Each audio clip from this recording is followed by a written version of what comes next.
Certo? Como é que vocês estão? Deu tudo certo a primeira aula? Eu espero que sim, porque agora a gente vai para a segunda parte, que eu particularmente acho mais legal, que são os sarcopterídeos, tá? Então a gente ainda tá falando de osteíctes, que são os peixes de nadadeira, perdão, são os peixes ósseos. Vou escrever aqui. Ainda estamos falando de osteíctes. Ainda estamos falando dos peixes ósseos, tá bom? Então a gente falou dos actinopterídeos, que são os peixes com a nadadeira raiada. Agora a gente vai falar dos sarcopterídeos. Sarcopterídeos é um grupo bem diverso, tá bom? Tem peixe, mas também tem outros animais.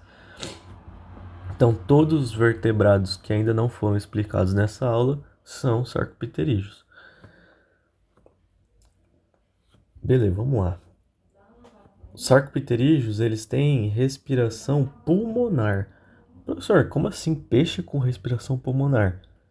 Sim, tem peixe que tem respiração pulmonar, tá? Alguns peixes, beleza? E esses peixes ainda possuem a linha lateral, certo? Linha lateral.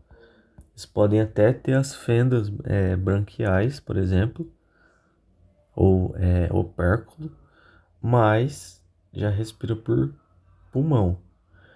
Então, ó, a gente tem três grupos. O primeiro grupo é o grupo do selacanto, que a gente chama de Actinistia, não precisa saber esse nome, mas o selacanto ele é um peixe, tá? Ele é um peixe e a nadadeira dele é assim, ó. Então aqui tem o corpo, a nadadeira dele, ela é carnosa, tá? Então isso aqui é músculo, isso aqui é músculo. Vou fazer de vermelho o músculo aqui, Isso aqui é músculo, tá? É musculatura. Nadadeira carnosa, nadadeira musculosa. E o outro grupo é a piramboia, a gente chama de dipnoi, ou peixes pulmonados. A piramboia... Ixi, minha caneta tá travada, gente, calma aí. Olha, tá travando, calma. Deixa eu arrumar aqui. Acho que agora vai. Apaguei coisa demais, né? Aí, pronto. A piramboia, ela é assim, ó. Vou desenhar aqui. Deixa eu pegar minha borrachinha. Borracha diária. Aqui. Piramboia.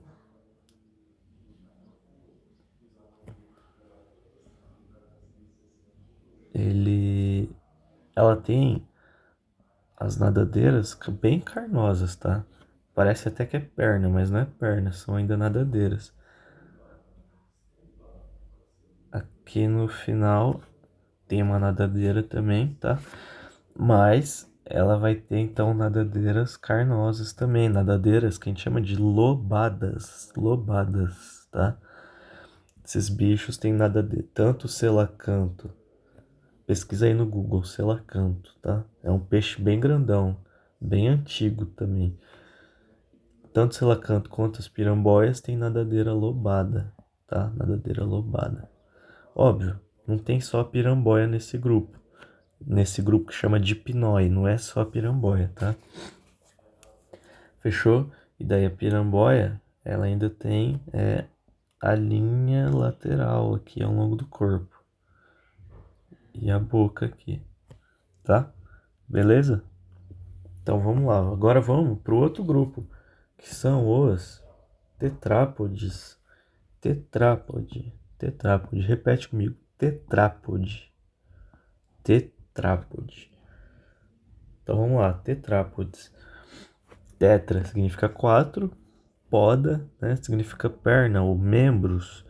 Então são os animais com quatro membros. Quem são os animais com quatro membros?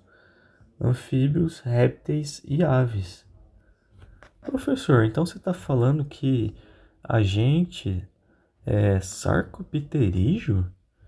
Que a gente é um osteícte? A gente é um peixe ósseo? Exatamente isso que eu tô falando. tá? É isso mesmo, a gente está dentro do grupo Osteictes. Então, teoricamente, a gente é um peixe ósseo, um peixe que saiu da água, tá? Assim como as aves, assim como os répteis, assim como os anfíbios, tá? Todo mundo está dentro desse grupo aqui, Osteictes, peixes ósseos, beleza? Fechou então? Não sei se deu para entender, mas é isso. E a gente também é um sarcopterígio. Quem são os sarcopterígios? Os tetrápodes e os peixes de nadadeira lobada, que é o selacanto e a piramboia, beleza? Então vamos lá, vamos começar. Primeiro, anfíbios. Vamos falar de tetrápodes, então. Tetrápodes, tá? Primeiro grupo que a gente tem são os anfíbios. Eu coloquei entre aspas porque não é um grupo natural, não é um grupo monofilético que a gente chama. A gente juntou dois grupos diferentes em uma coisa só. A mesma coisa das algas e dos protozoários, lembra? Que a gente juntava grupos diferentes com ancestrais diferentes e chamava de protozoário e chamava isso de alga, tá? Com os anfíbios foi a mesma coisa, a gente juntou dois grupos com dois ancestrais diferentes e chamou isso de anfíbios, tá bom? Mas vamos lá, anfíbios. Esse nome significa vida dupla, tá? Anfi significa dupla, bio significa vida. A vida dupla. Por quê? Eles são terrestres, mas dependem do ambiente aquático para a reprodução. Beleza? Então assim, ó, às vezes a gente pode escutar que os anfíbios ainda dependem de água para reprodução. Mas, gente, todos os animais dependem de água para reprodução, tá? Todos. Só que não é que os anfíbios dependem, eles dependem de água, mas a gente também depende. Mas é que os anfíbios dependem do ambiente aquático para se reproduzir. Esse ambiente aquático pode ser uma lagoa, um rio, um riacho, pode ser, sabe o que, gente? Água de bromélia. Sabe bromélia? Aquela planta que fica no alto das árvores. Às vezes chove e junta água lá. A gente chama isso de água de bromélia. E é um ecossistema muito rico, tá? Então lá a gente tem vários animais, a gente tem crustáceos, a gente tem anfíbios, beleza? E tem algumas rãs, algumas pererecas que ficam lá e são muito pequenas e elas se reproduzem nessa água de bromélia. Então é uma coisa assim maravilhosa, tá? E a reprodução acontece por meio do amplexo. O que é um amplexo? É um abraço nupcial, beleza? É aquele que o macho sobe em cima da fêmea, abraça a fêmea. Eles podem ficar horas, até dias abraçados. E o macho vai apertando a fêmea ali para os óvulos da fêmea irem saindo na água. Conforme os óvulos da fêmea vão saindo, o macho vai liberando seus espermatozoides. Então a fecundação, ela é externa, tá? Fecundação externa. Acontece fora do corpo da fêmea, tá bom? E daí acontece fecundação na água, formam-se os ovos, beleza? Depois vão sair desses ovos os girinos. O girino é um estágio larval, aquático. Então a larva dos anfíbios é aquática, depende do ambiente aquático, que é o girino. O girino, olha só, ele possui algumas características de peixe. Ele tem linha lateral e ele tem brânquias, tá bom? Ele tem linha lateral e brânquias. Então o girino, ele é como se fosse um peixe, certo? A larva de um anfíbio é como se fosse um peixe ainda, tem linha lateral e brânquias para respirar. Óbvio, depois nos adultos a linha lateral e as brânquias elas somem, beleza? Os anfíbios têm a pele fina e úmida. Quero que você grife, fina e úmida. Ela é úmida por causa das glândulas de muco. Mantém a pele úmida, tá? Produz muco então na pele. A respiração desses animais ela é pulmonar e cutânea. Pulmonar e cutânea. Cutânea. Ou seja, esses bichos, eles respiram pelo pulmão, mas eles também respiram através da pele, tá? Através do pulmão e através da pele. Fechou? Então, respiração pulmonar cutânea. Ou seja, não pode jogar sal no sapo. Quando você joga sal em um sapo, ele resseca. Ele ressecando, ele não consegue respirar pela pele, tá? Então isso é muito grave. É de verdade. É a mesma coisa de você jogar uma pessoa dentro da água sem ter como ela sair. Ela morre afogada. Então você jogar um sal no sapo, você está impedindo a respiração cutânea, beleza? Então é uma morte lenta e sofrida. Pelo amor de Deus, não faz isso. Não mata sapo, cara. Sapo é um bicho muito importante. Come inseto, come escorpião. Meu, importantíssimo, tá? Não mata. Se não gosta de sapo, pega ele com uma pá, pega ele com alguma coisa e coloca pra fora da sua casa. Mas não mata, por favor. E daí a gente tem os grupos de anfíbios. A gente tem as cecílias, que são as cobras cegas. Elas não têm membros, tá? A gente tem as salamandras, que tem cauda. Então as salamandras têm cauda. E a gente tem o principal, que são os anuros. São os anfíbios sem cauda, tá? São os sapos, as rãs e as pererecas. Eles possuem glândula de veneno na pele, tá? Todos eles vão ter glândula de veneno na pele. E também, principalmente os sapos, vão ter a glândula paratoide. Aí acho que vocês vão se perguntar, professor, qual que é a diferença de sapo, rã e perereca? Biologicamente, assim, quando a gente fala de classificação, não é certo esses nomes, né? Falar sapo, rã e perereca. Mas a gente diferencia eles por diferenças físicas mesmo, né? O sapo, ele tem a pele mais seca e um pouco mais grossa. As rãs, elas são aquáticas, semi-aquáticas, né? Que a gente chama, semi-aquáticas. Mas elas nadam bem, tá bom? Uma rã nada bem. Então ela tem membranas interdigitais que faz com que a mão e o pé dela virem tipo nadadeiras. E as pererecas, elas têm discos adesivos nos dedos, tá? Que é aquelas bolinhas na ponta do dedo que serve para ela conseguir escalar melhor árvores, né? Galhos.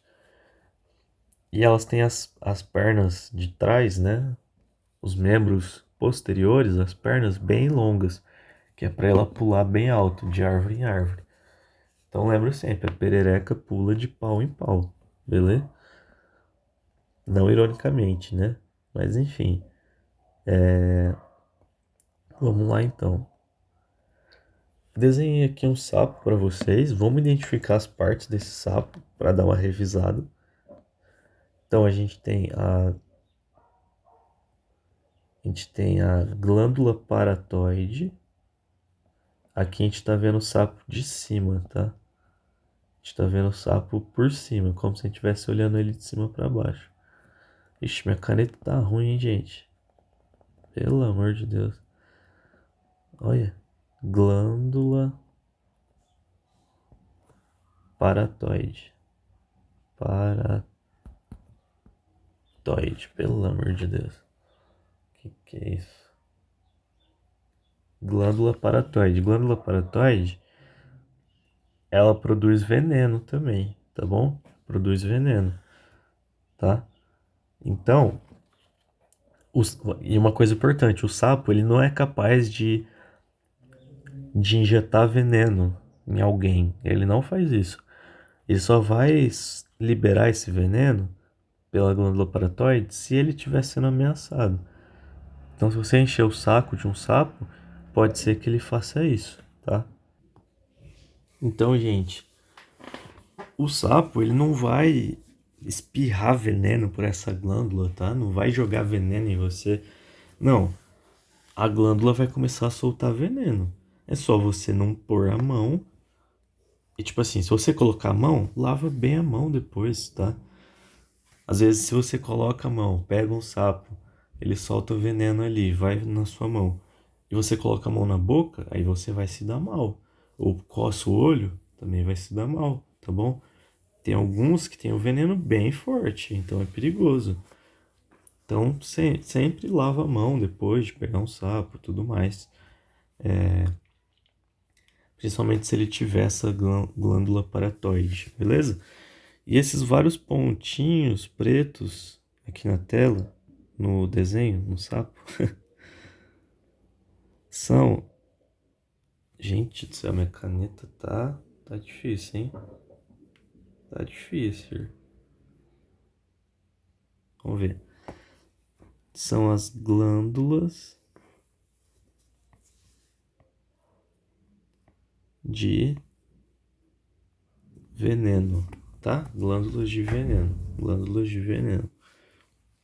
Tá bom? Certo, gente? E aqui, mais ou menos nessa região, vai ser a cloaca. Lembra que eu expliquei o que é cloaca? É o final do sistema digestório, sistema excretor e sistema reprodutor, tá bom? Basicamente é isso, certo? Vamos passar para o próximo, então, para não ficar tanto tempo de aula.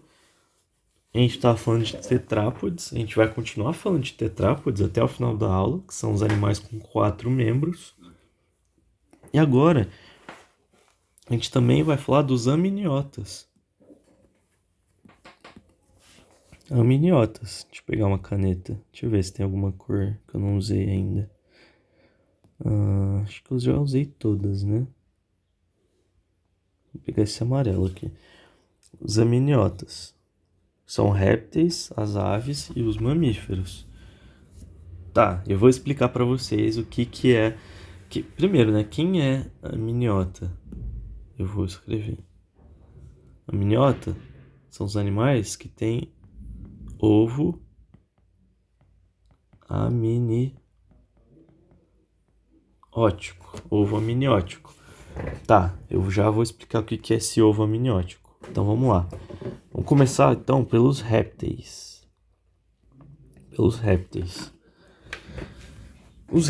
eu também coloquei entre aspas porque são vários grupos de vários ancestrais diferentes juntos formando uma coisa só. Além de que os répteis deveriam incluir as aves também, mas não incluem, né? Os materiais aí que vocês têm, material de ensino médio, trata ave como uma coisa diferente de réptil, mas na verdade era para a gente incluir as aves nesse grupo répteis, né? Mas como não inclui as aves e como são vários ancestrais diferentes, então a gente coloca répteis entre aspas, tá? É um grupo não monofilético. Então vamos lá, quem são os répteis, né? O que eles representam? Eles representam a conquista definitiva do ambiente terrestre, tá? Por algumas características. Pele seca, por exemplo, pele seca e impermeável.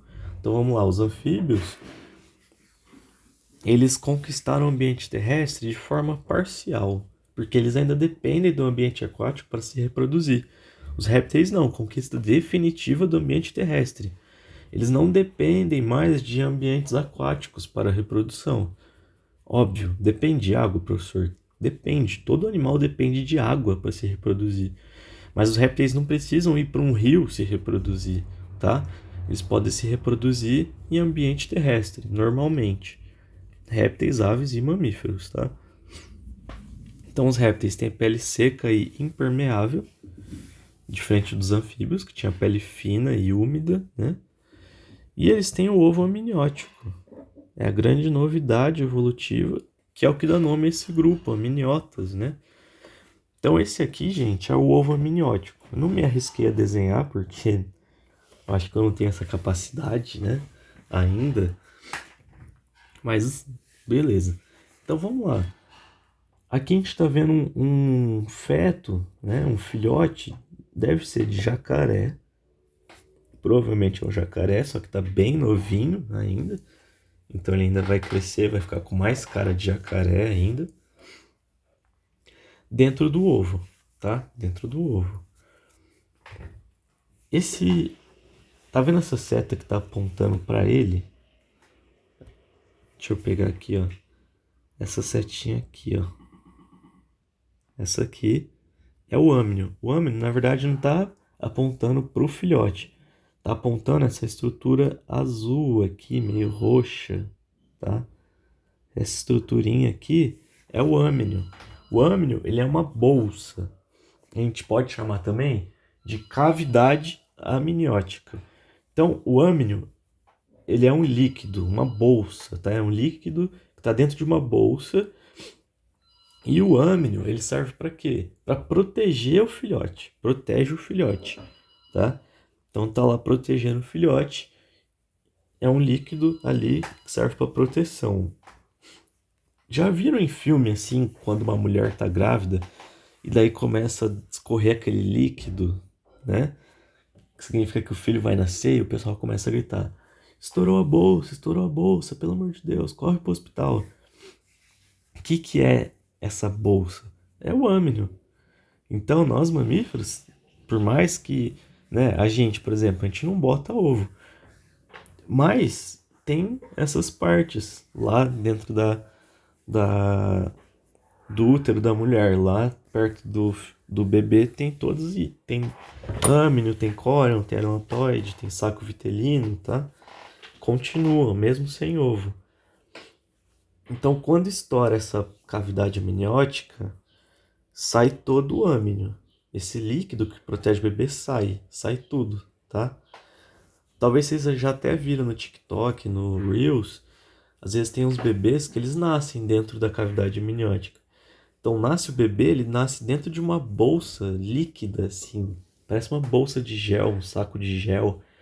Aquilo lá é o âmnio, tá? Aí o médico tem que estourar aquilo para o bebê começar a respirar pelo pulmão e tudo mais. Então fechou. Aí a gente tem o córion, que fica logo embaixo do ovo. O córion, ele é uma membrana a mais ali, tá? Que protege a passagem de substâncias e tudo mais. A casca também protege contra a passagem de substâncias. Mas o córion é uma membraninha que fica embaixo, protege mais ainda, tá? A gente tem um alantoide, esse aqui é um alantoide, todo esse aqui. Ele armazena excretas, tá? Então tudo aquilo que o bebê não... o bebê é até engraçado chamar o filhote de bebê, né? Tudo aquilo que o filhote ou bebê não usa e vai jogar fora, ele joga pro alantoide. Ah, professor, até o bebê no caso, ele também joga pro alantoide. Só que o que acontece? O alantoide vai levar até o sangue da mãe, até a placenta. E daí então a mãe recebe as excretas do bebê, tá bom? Mas os animais com ovo é o alantoide que armazena essas excretas. E daí a gente tem o saco vitelino, que é esse grandão, que serve para nutrir o embrião, serve para nutrição. Então é o alimento do embrião, tá bom? Beleza? Então nesses animais o saco vitelino é o que nutre o embrião. Professor, o bebê nosso, né, ser humano, ainda tem embrião? Ou ainda tem saco vitelino? Tem, mas ele é bem pequeno, tá? Porque lembra, quem vai fazer essa função de nutrir em mamíferos é a placenta, né? A placenta, tá bom? Não em todos os mamíferos, mas na maioria deles. Então vamos lá.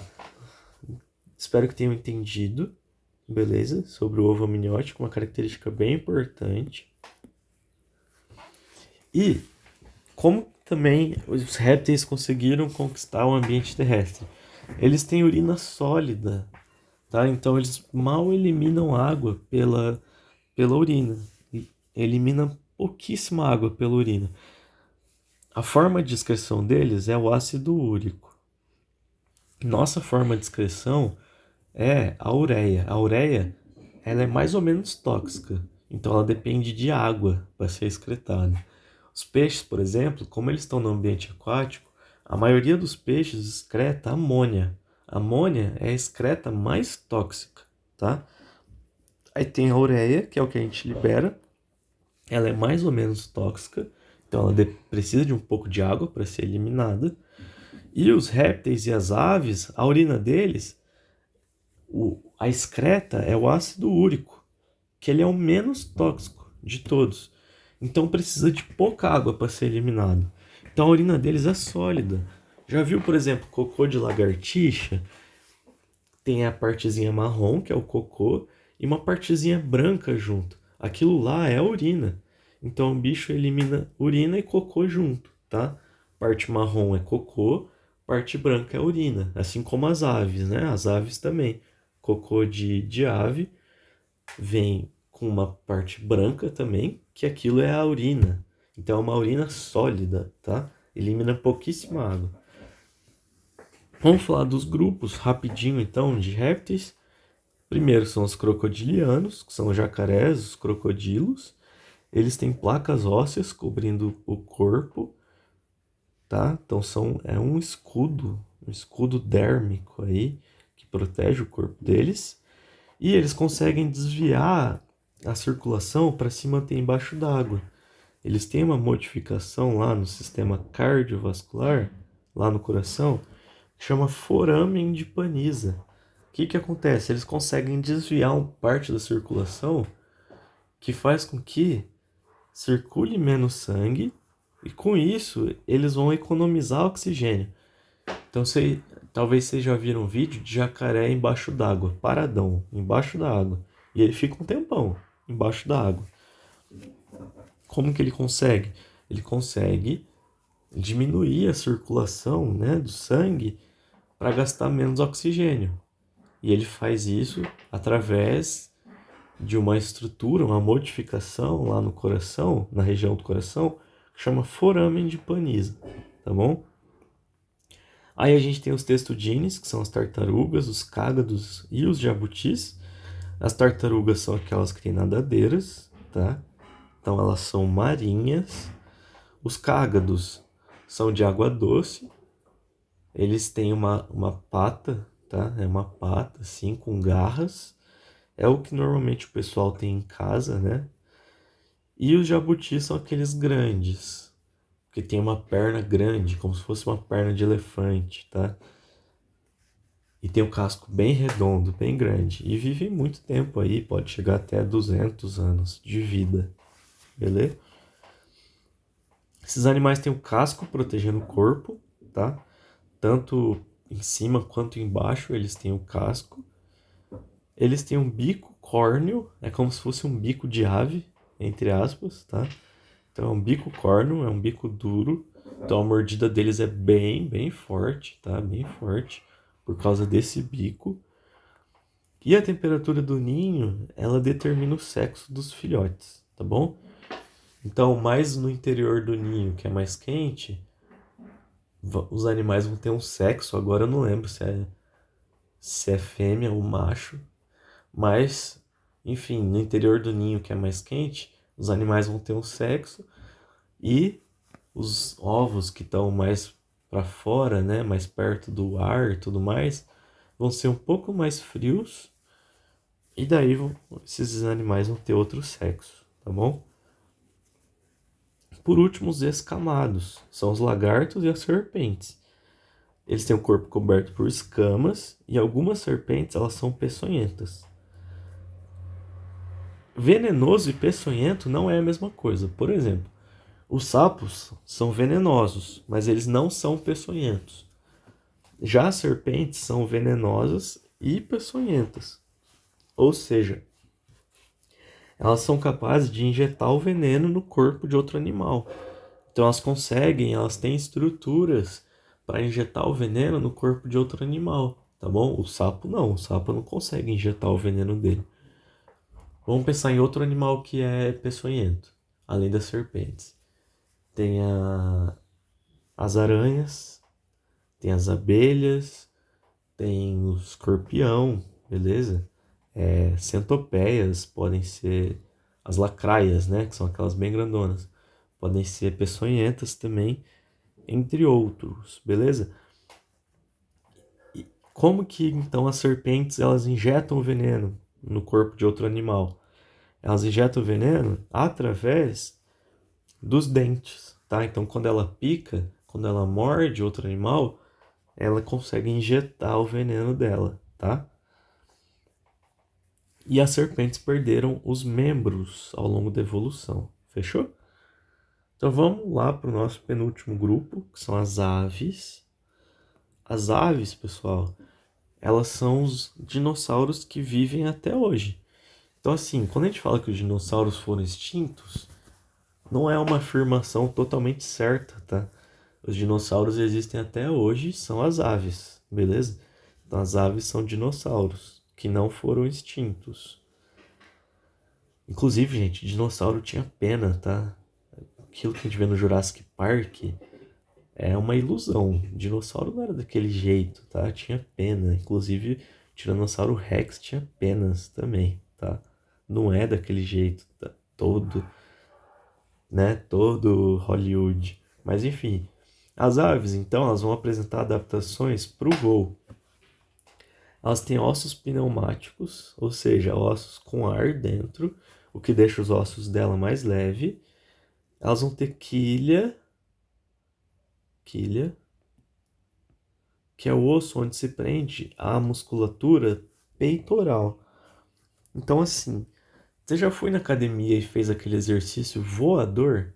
O voador, você pega o seu braço e fecha os dois braços assim. Você aperta a sua musculatura peitoral.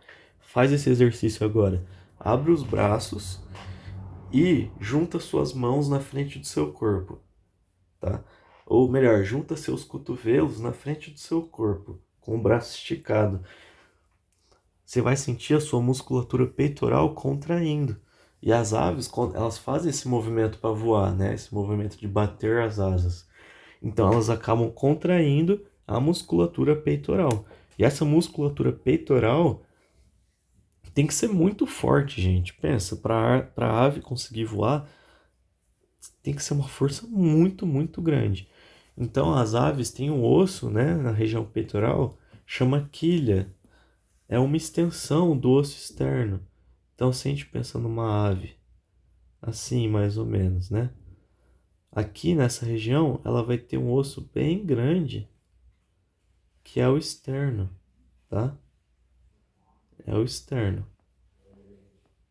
Esse osso aqui, ó, esse ossão aqui. Então, as aves que voam, elas são bem peitudas. Por quê?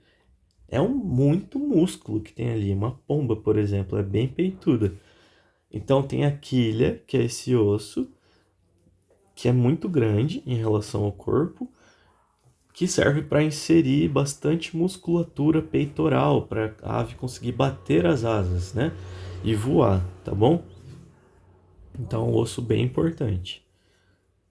As aves também têm sacos aéreos. Então, dentro do corpo, a ave tem alguns sacos aéreos que fazem com que a respiração seja mais eficiente, tá? Então, os sacos aéreos fazem com que esses animais consigam ventilar muito ar, tá bom? Óbvio, esse animal respira por pulmão. Respira por pulmão, gente. Por pulmão, tá? Vou até escrever aqui para não confundir. A respiração é pulmonar. Respiração pulmonar. Mas pulmão, respiração pulmonar, né, gente? Respiração pulmonar. Pulmão não é a mesma coisa que saco aéreo. O saco aéreo, ele serve para armazenar um pouco de ar. Então, esse animal consegue ficar com muito ar dentro dele. Então, ele vai estar sempre realizando trocas gasosas, tá? O ar circula muito bem dentro do corpo dele. Então, a respiração é bem eficiente. Esses animais têm uma alta demanda de energia. E a respiração deles é muito mais eficiente que a dos mamíferos, por exemplo. E eles não têm bexiga urinária, tá? A bexiga urinária se perdeu aí com esses animais. Por quê? Não é vantajoso você ficar armazenando urina, né? Se você quer voar, beleza? É um peso a mais. Então, ó, esses animais também, as aves têm corpo coberto por penas. Para que serve a pena? Proteção e retenção do calor. Por que retenção do calor? Então, ou seja, protege contra o frio, né? Entre aspas. É a mesma coisa dos pelos nos mamíferos, serve para proteger do frio, né? As penas também, nas aves. Esses animais são endotérmicos, endotérmicos. Eles produzem calor internamente, assim como a gente. A gente produz nosso calor internamente. Então, nossa temperatura ela é constante, está sempre ali por volta de 36, né, 37 graus. As aves também mantêm uma temperatura constante. E um detalhe é que as aves mantêm uma temperatura um pouco mais alta, ali por volta de 40, 41 graus, mais ou menos, tá bom? Fechou, gente? Então as aves são endotérmicas, assim como os mamíferos. Esses animais produzem calor internamente, tá? Aves também têm glândula uropigiana. Essa glândula uropigiana fica embaixo das asas, tá? Embaixo da cauda também. Serve para impermeabilização do corpo. Deixa as penas, então, impermeáveis, tá? Essa glândula vai produzir um óleo, né, uma gordura, e a ave ela vai espalhar por todo o corpo usando o bico, beleza? Usando o bico. Então não sei se vocês já viram uma pomba, por exemplo, esfregando o bico por todo o corpo. É isso que ela tá fazendo, ela tá espalhando essa gordura por todo o corpo, tá? Para ficar impermeável. É por isso que você vê pomba tomando chuva. Ela tá impermeável. A água cai e escorre, tá? A água escorre, a água não fica entrando ali no meio das penas, beleza? Porque a pomba tá impermeabilizada por causa da glândula uropigiana. E as aves possuem bico e não possuem dentes, não tem dentes, tá? Não tem dentes. As aves atuais não têm dentes. Professor, os dinossauros tinham dentes, né? Tinham dentes. Inclusive, a gente já tinha dinossauros com bicos e dentes, tá? Mas as aves atuais, as que existem até hoje, não têm dentes. E a última coisa, as aves têm cuidado parental. Ou seja, os pais cuidam dos filhotes, os pais alimentam os filhotes, tá bom? Os pais constroem ninhos, os pais chocam os ovos, né? Por isso que as aves normalmente ficam em casais. E algumas aves perderam a capacidade de voar ao longo do tempo. Por exemplo, ema, avestruz, pinguim, tá bom? Ai, professor, e a galinha?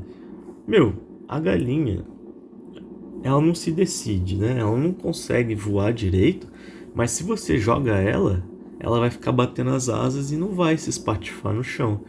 Ela vai cair de levinho no chão, né? Então ela mais ou menos voa. E por último, gente, finalmente, né? Finalmente. Agora sim, finalmente.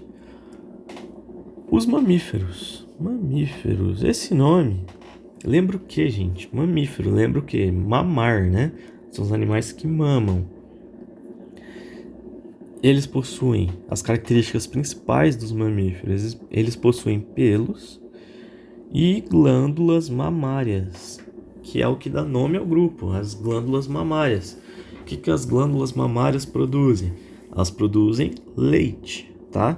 Que serve para quê? Para alimentar os filhotes. E o pelo, para que serve o pelo? O pelo serve para proteção desses animais, beleza? Proteção e para reter o calor, ou seja, proteger do frio, tá bom? Esses animais também têm um diafragma muscular, que é o músculo responsável pela respiração, tá? Inclusive, gente, nós somos mamíferos também, tá? A gente tem pelo e a gente tem glândulas mamárias. E a gente tem diafragma muscular também. E outra característica, são os dentes diferenciados. Então a gente tem diferenciação entre os dentes. Não precisa saber o nome de cada dente, tá? Mas são os incisivos, os caninos, os pré-molares e os molares, tá bom? Mas enfim, são dentes diferenciados. Só pensar na gente. A gente tem dentes diferenciados, cada um com uma função diferente. E também temos cuidado parental, assim como as aves, tá? Então, os pais cuidam dos filhotes, às vezes, né? Tem espécies que é só a mãe que vai cuidar do filhote, por exemplo, espécies de felinos, né? Onde o macho ele tem o harém de fêmeas, então o macho tem várias fêmeas, então cada fêmea vai cuidar do seu filhote, tá? E outra característica que eu esqueci de colocar também é a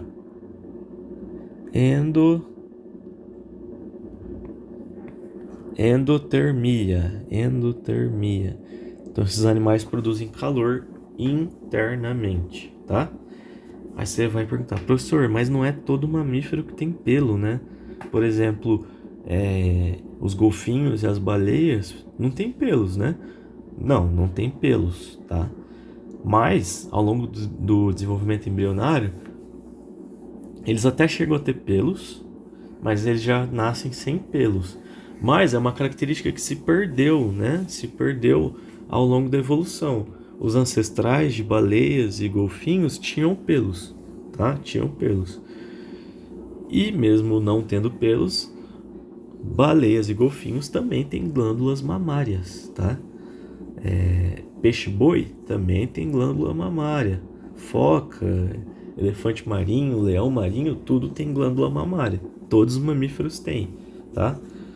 Beleza? Então vamos lá. Os grupos de mamíferos, para a gente encerrar a nossa matéria, a nossa disciplina. Primeiro, monotremados. Esse nome significa um buraco, ou seja, são os animais que têm cloaca, tá? Eles têm cloaca. O que é a cloaca?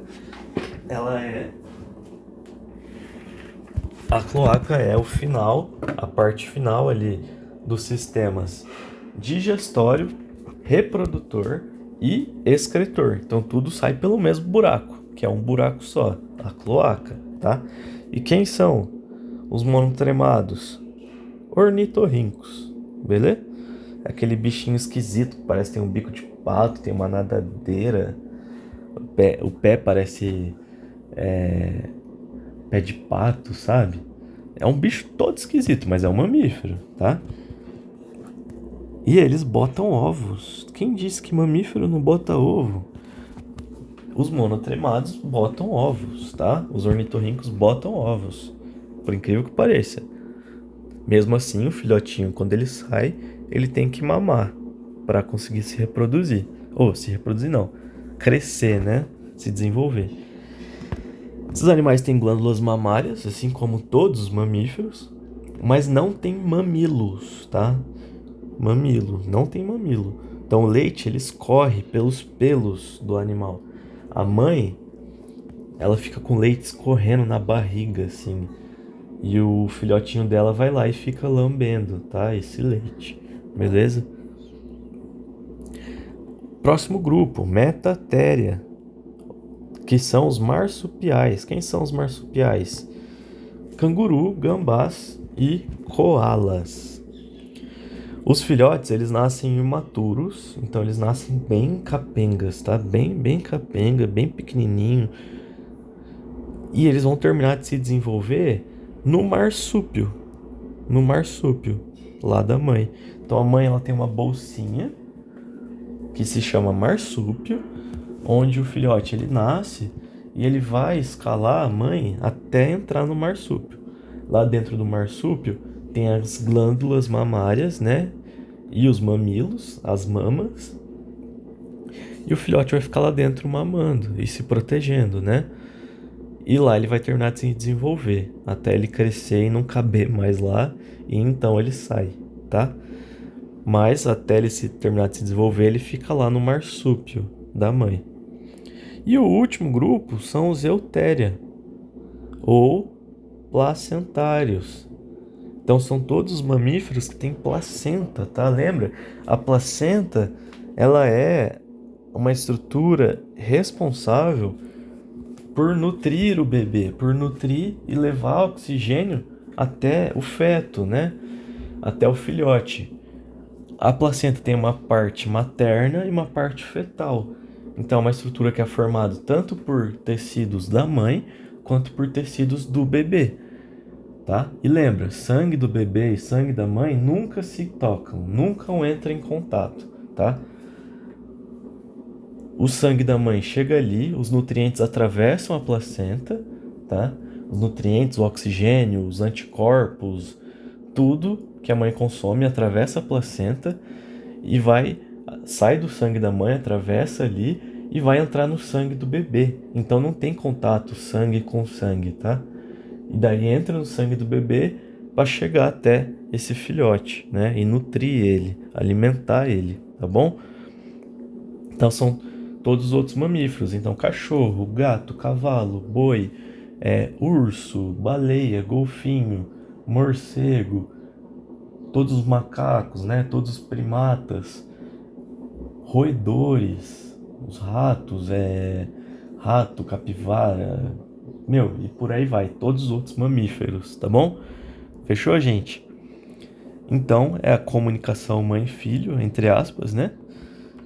Serve para nutrição, oxigenação do filhote, além de que tudo que o filhote não usa e vai jogar fora, inclusive o CO2, por exemplo, ele já usou oxigênio, aí forma um CO2 lá na respiração celular, tem que jogar esse CO2 fora.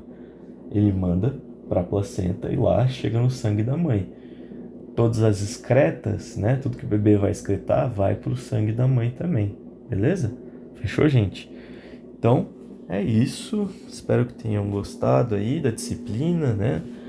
De Biologia 2. A gente termina aqui, então. Muito obrigado quem assistiu até agora. Força, vai dar tudo certo.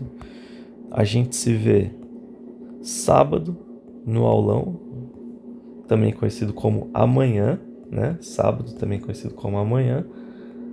E boa sorte para todos vocês, tá bom? Vai dar tudo certo, beleza? Vai dar tudo certo mesmo, garanto, tá bom? Gente, brigadão, foi um prazer e até mais. Qualquer dúvida, me chama no Instagram, me chama no WhatsApp, tenta aí, tá? Fechou? Valeu. É nóis, tamo junto, abraço, viu?